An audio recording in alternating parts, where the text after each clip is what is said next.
بسم اللہ الرحمن الرحیم۔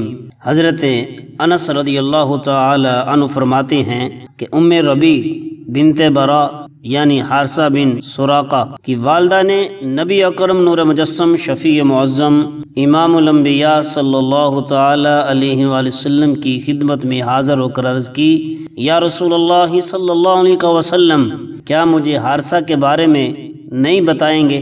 اور وہ بدر کے میدان میں شہید ہو چکے تھے، اگر وہ جنت میں ہیں تو صبر کروں، اور اگر کسی اور جگہ ہیں تو اس پر خوب رہوں۔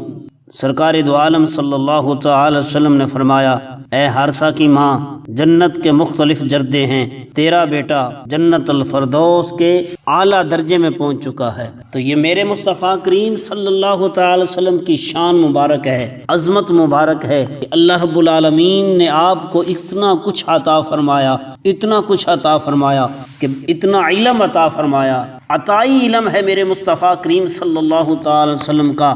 اور نظر نبوت کا کمال یہ تھا کہ جب سوال ہوا کہ بتاؤ وہ جنت میں ہے یا کسی اور مقام میں ہے، تو نظر نبوت کا کمال یہ تھا، میرے کریم آقا اعلیٰ نبینا علیہ الصلوۃ والسلام نے فرمایا، آقا اعلیٰ نبینا علیہ الصلوۃ والسلام نے فرمایا کہ تیرا بیٹا اس وقت جنت الفردوس کے اندر جو اعلیٰ سے اعلیٰ مقام ہے، اللہ نے اس کو وہ مقام عطا فرمایا ہے۔ وہ جو نہ تھے تو کچھ نہ تھا، وہ جو نہ ہو تو کچھ نہ ہو، وہ جان ہے جہان کی، جان ہے تو جہان ہے۔